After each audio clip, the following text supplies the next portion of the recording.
He pulled off the greatest upset in boxing history, shocking the world by defeating Mike Tyson when nobody thought it was humanly possible.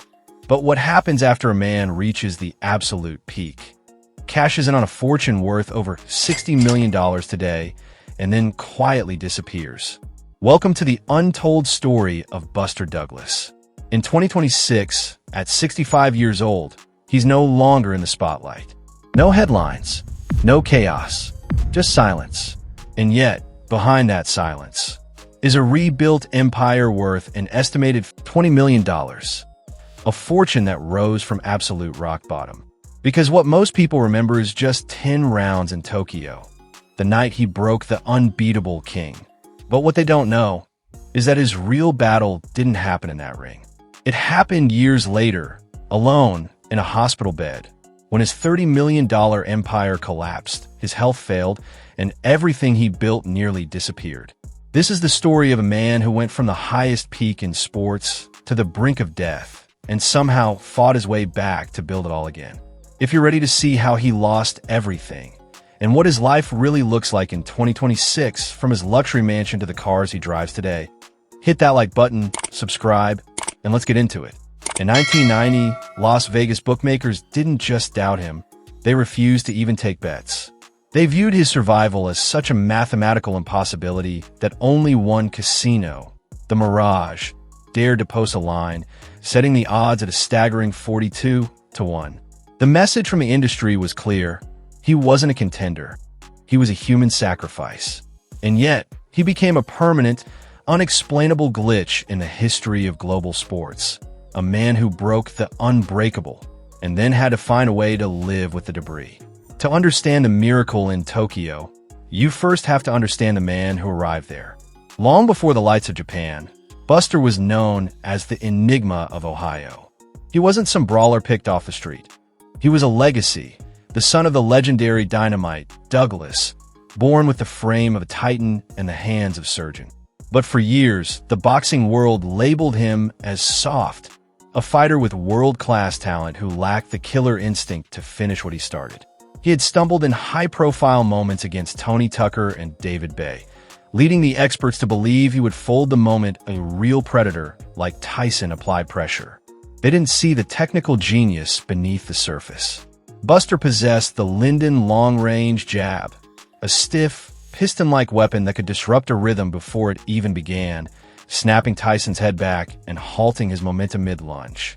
He was an athlete who understood the geometry of boxing, capable of keeping monsters at bay with a flick of his wrist and a shift of his weight. He wasn't just a journeyman. He was a dormant volcano possessing all the tools of a champion, just waiting for the right emotional tectonic shift to erupt. Just 23 days before the opening bell, the person who believed in him when his own father and the boxing world didn't, his mother, Lula Pearl, passed away suddenly at the age of 46. Every punch he threw in that ring was fueled by a month of silent tears and a desperate need to prove his mother right. When he landed that legendary 10th round uppercut, the sound resonated like a thunderclap in the Tokyo Dome. He wasn't just winning a belt. He was cashing a check for a final wish, fulfilling a promise with a level of internal fortitude that few humans ever reach. The financial explosion that followed that night was unprecedented. Buster went from a $1.3 million underdog to the world's ultimate golden ticket. His next walk to the ring against Evander Holyfield came with a guaranteed purse of $24.6 million. At the time, the largest single payday in sports history. In the early 90s, that was an astronomical sum, making him the highest-paid athlete on the planet, towering over the salaries of Michael Jordan, Joe Montana, or any superstar in the world. At his peak in 1991, his net worth sat at a comfortable $30 million. But wealth that arrives like a tidal wave often leaves wreckage. After losing to Holyfield, the fire went out. He retreated to Columbus, and for a decade, his empire began to bleed. Predatory litigation from former associates, complex tax disputes with the IRS, and a lifestyle designed to numb the pain of a very public descent saw his hard-earned millions evaporate into a haze of mismanagement and high-interest debt. He had reached the sun, only to watch his wings melt in the heat of his own fame, drifting through a life he no longer recognized as his own. The mid-90s were the dark ages for the Douglas legacy. He wasn't just losing money, he was losing his life. By 1994, he had nearly lost everything: his health, his fortune, and his purpose. He had ballooned to nearly 400 pounds, his body buckling under deep clinical depression and a neglected illness. He eventually slipped into a life-threatening diabetic coma, with blood sugar levels reaching a lethal 800, a level where the human body essentially begins to shut down, the blood turning thick and the organs screaming for relief. Doctors at Grant Medical Center told his family to prepare for the end, as his respiratory system began to falter and his kidneys threatened to fail. The millions were being drained by intensive care units and fair-weather friends who disappeared the moment the champagne ran dry. This wasn't just a health crisis. It was the final, brutal consequence of a man who had lost his why. It was the classic fall of a Titan narrative, but sometimes the fight isn't in the ring, it's inside your own body, your own mind. Buster did the one thing he does best. He beat the count when the referee was already at 9. He woke up from that coma, staring at the ceiling of a hospital room, and decided that his story wouldn't end as a cautionary tale. He would fight one more time, not for a belt, but for the right to grow old. He didn't just lose millions, he lost everything. And somehow, he built it all back into a multi-million-dollar empire, without ever stepping back into a championship ring. As we look at Buster's lifestyle today, the transformation is nothing short of surgical. Gone are the flashing neon lights of Vegas nights and the hangers-on of the 90s. Instead, stone walls, manicured lawns, and quiet halls echo with the laughter of his sons. His current residence, the Newark Knockout Mansion, is a multi-million-dollar property defined by heavy stone accents, sweeping staircases, and a sense of permanence that stretches into the Ohio horizon. This isn't a house built for parties. It's a home built for legacy, a fortress of suburban royalty that prioritizes stability over showmanship. His car collection reflects this same maturity. The temperamental Ferraris of the 90s that required a team of mechanics are gone. Today, his high-end SUVs and luxury American sedans hum quietly along Ohio roads, not screaming for attention, but built for longevity, comfort, and the security of his family. But where does a $20 million net worth come from in 2026? Today, that $20 million net worth isn't coming from punches, it's coming from strategy. Speaking engagements alone can bring in up to $20,000 per appearance, while his knockout, diabetes brand, and wellness programs generate consistent income behind the scenes.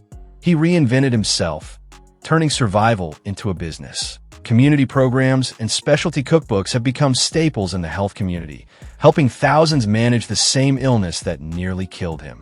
Furthermore, he remains one of the most sought-after speakers on the international circuit. He doesn't just talk about boxing. He teaches CEOs that the most important part of a knockout isn't the punch you land. It's the internal decision to get back up when the floor is cold and the room is spinning. He has turned his vulnerability into his greatest strength, proving that his story of resilience is a universal currency. He didn't just save his money. He diversified his identity, moving from a boxer to a symbol of survival for a generation that values health as much as wealth. Yet, to understand the man behind the brand, you have to look at the personal life he has fought so hard to protect, a life defined by a deep, quiet loyalty to the people who stayed when the world stopped watching. Buster's world is anchored by his long-standing marriage to Bertha Douglas. He found his sanctuary in Bertha. She was the one who stood by him through the rapid ascent of the 90s, the terrifying silence of the coma, and the long, grueling years of physical and financial reconstruction. This human side, the focus on being a stable provider and a loyal husband, is the real foundation of his $20 million empire. He realized late in life that the most important audience isn't the 30,000 people in the Tokyo Dome, but the family waiting for him at the dinner table. You can see this legacy every morning at the Thompson Community Center. Buster is back in the gym, but not for the cameras. He's there as coach. He works with at-risk youth from the Linden neighborhood, teaching them more than just a jab. He's teaching them how to survive the world outside the ropes. He tells them about the Tokyo mindset, the ability to ignore the world's 42-1 odds and focus on the next 3 minutes of effort. From a $30 million peak to nearly nothing to a rebuilt $20 million empire, Buster Douglas didn't just survive boxing, he survived life after it. In the end, the legacy of Buster Douglas isn't just about those 10 rounds in Tokyo. It's about the 36 years that followed, the quiet, disciplined years spent rebuilding a life that almost vanished in a hospital bed. He proved that sometimes the biggest fight isn't against the man across from you in the ring. It's against the version of yourself that wants to give up when the money runs low and the crowd goes home. Remember those 42-1 odds? The world didn't just underestimate his punch. They underestimated the man they never really knew. They saw a soft fighter, but they missed the steel in his spine. He didn't just survive the greatest upset in history. He outlived the expectations of a world that wanted him to stay down as a one-hit wonder. Because in a world obsessed with viral moments and instant gratification, the most impressive thing Buster Douglas ever did was stay standing long after the world had stopped counting to 10. He is the champion of the second act, a man whose empire is built on the unbreakable foundation of human endurance.